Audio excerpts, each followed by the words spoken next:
السلام علیکم ورحمۃ اللہ وبرکاتہ۔ بیوی اپنے شوہر سے نفرت کیوں کرتی ہے؟ ناظرین کرام، میاں بیوی کے تعلق سے کچھ ایسے مسائل ہیں جن کا جاننا انتہائی ضروری ہے، مگر ہماری اکثریت اس سے لا علم ہے، کیونکہ دینی کتب ہم پڑھتے نہیں اور عالم دین سے پوچھنے میں ہمیں شرم آتی ہے۔ میاں بیوی ایک ساتھ غسل کر سکتے ہیں اور ان کے لیے ایک دوسرے کے سارے بدن کو دیکھنا جائز ہے۔ شرعاً ممانعت نہیں، البتہ شرمگاہ کی طرف دیکھنا خلاف ادب اور ناپسندیدہ ہے۔ جیسا کہ ام المومنین حضرت عائشہ صدیقہ رضی اللہ تعالیٰ عنہ فرماتی ہیں کہ میں اللہ کے رسول صلی اللہ علیہ وسلم کے ساتھ ایک ہی برتن سے غسل کیا کرتی تھی۔ آپ صلی اللہ علیہ وسلم مجھ پر شفقت فرماتے تو میں کہتی مجھے بھی پانی دیجیے، مجھے بھی پانی دیجیے۔ ایک اور روایت میں ہے، وہ فرماتی ہیں کہ نہاتے وقت میرا اور رسول اکرم صلی اللہ علیہ وسلم کا ہاتھ برتن سے پانی لینے میں آگے پیچھے ہوتا تھا، اور حضرت عائشہ رضی اللہ تعالیٰ عنہا ہی فرماتی ہیں کہ نہ تو آپ صلی اللہ علیہ وسلم نے کبھی میرے ستر کی طرف دیکھا اور نہ ہی میں نے کبھی آپ صلی اللہ علیہ وسلم کے ستر کی طرف دیکھا۔ خاص جماع کے وقت بات کرنا مکروہ ہے، اس سے بچے کے توتلے ہونے کا خطرہ ہے۔ اسی طرح اس وقت عورت کی شرمگاہ کی طرف نظر کرنے سے بھی بچنا چاہیے کہ بچے کے اندھے ہونے کا امکان ہے۔ یوں ہی بالکل برہنہ یعنی ننگے ہو کر بھی صحبت نہ کریں، ورنہ بچے کے بے حیا ہونے کا اندیشہ ہے۔ حضرت عائشہ رضی اللہ تعالیٰ عنہا نے عرض کیا، یا رسول اللہ صلی اللہ علیہ وسلم، عورتوں کو تو بہت سا ثواب مل گیا، مردوں کے بارے میں بھی ارشاد فرمائیے۔ یہ سن کر حضور اکرم صلی اللہ علیہ وسلم مسکرائے اور فرمایا، مرد اپنی عورت کا ہاتھ پکڑ کر مانوس کرتا ہے تو اس کے لیے ایک نیکی لکھی جاتی ہے۔ جو مرد پیار سے اپنی عورت کے گلے میں ہاتھ ڈالتا ہے اس کے حق میں 10 نیکیاں لکھ دی جاتی ہیں۔ جب وہ عورت سے مباشرت کرتا ہے تو دنیا و ما فیہا سے افضل ہوتا ہے۔ جب غسل کرتا ہے تو بدن کے جس بال پر سے پانی گزرتا ہے اس کے لیے ہر بال کے بدلے میں ایک نیکی لکھی جاتی ہے، اور ایک گناہ معاف ہو جاتا ہے، اور ایک درجہ بلند کر دیا جاتا ہے۔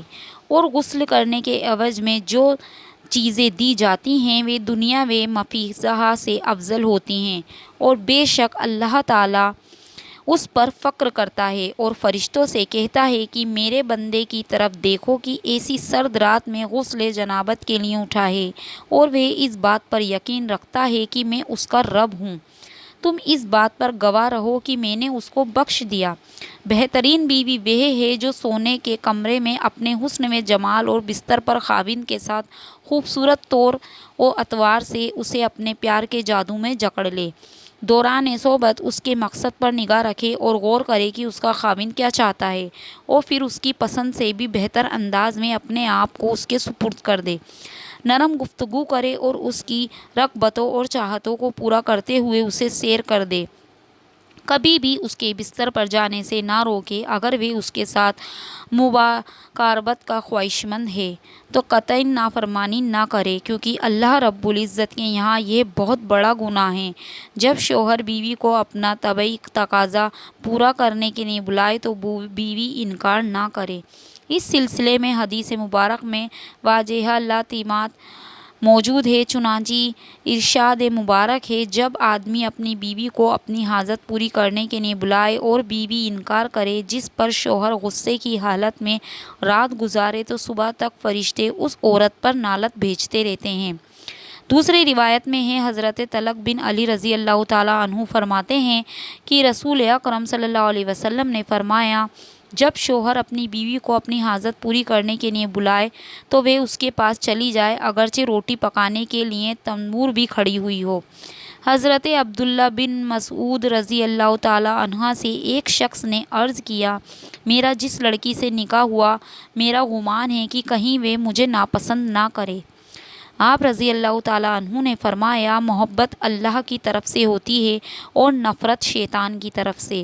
تو اس طرح کرو کہ جب تم پہلی بار اس کے پاس جاؤ تو دونوں وضو کرو اور 2 رکعت نماز نفل شکرانہ اس طرح پڑھو کہ تم امام ہو اور وہ تمہاری اقتدا کرے، تو انشاءاللہ تعالیٰ تم اسے محبت اور وفا کرنے والی پاؤ گے۔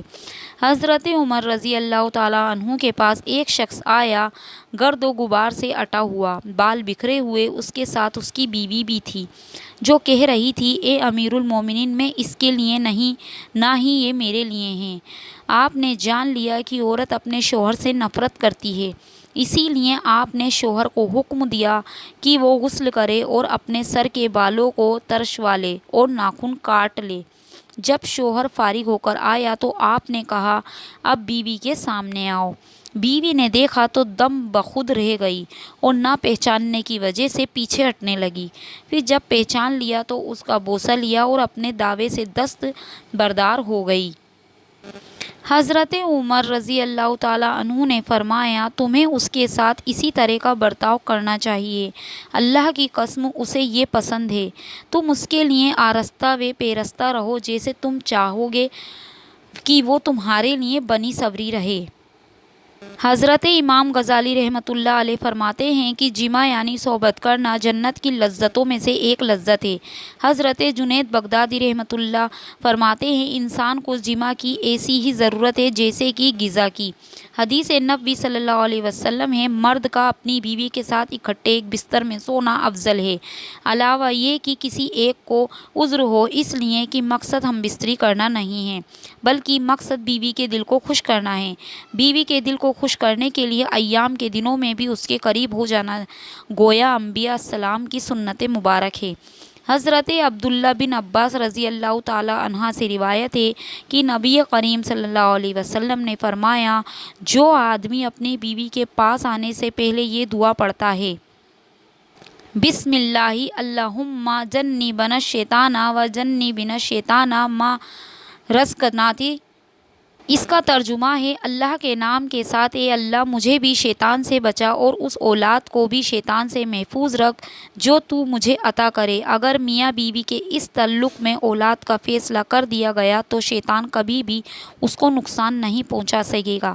فقہا نے فرمایا کہ شوہر اپنی بیوی کی مرضی کے بغیر زیادہ سے زیادہ 4 ماہ کی مدت تک اس سے دور رہ سکتا ہے۔ امام جلال الدین سیوطی رحمۃ اللہ علیہ نے حضرت عمر رضی اللہ تعالیٰ عنہ کے حوالے سے یہ بیان کیا ہے کہ آپ رات کے وقت گشت کر رہے تھے تو ایک گھر سے ایک عورت کی آواز آ رہی تھی اور وہ کچھ اشعار پڑھ رہی تھی۔ اشعار کا مفہوم یہ تھا کہ اس کا شوہر گھر سے کہیں دور چلا گیا تھا اور وہ اس کے فراق میں غم زدہ تھی۔ حضرت عمر فاروق رضی اللہ تعالیٰ عنہ گھر آئے اور اپنی جوزہ سے دریافت کیا کہ شادی شدہ عورت شوہر کے بغیر کتنی مدت صبر کر سکتی ہے، تو جوزہ نے جواب دیا کہ 3 سے 4 ماہ۔ آپ نے حکم جاری کر دیا کہ ہر فوجی کو 4 ماہ بعد ضرور چھٹی دی جائے تاکہ ہر فوجی اپنی بیوی کا حق ادا کر سکے۔ اللہ تعالی ہم سب کو ان باتوں پر عمل کرنے اور اپنی زندگی سنوارنے کی توفیق عطا فرمائے، آمین ثم آمین۔ تو دوستو اگر آپ کو میری یہ اسلامک جانکاری اچھی لگی ہو اور آپ کو میری ویڈیو پسند آئی ہو تو اسے آگے شیئر کیجئے گا تاکہ اور لوگ بھی اسے سن سکیں اور آگے اس سے سمجھ سکیں۔ تب تک کے لیے اللہ حافظ۔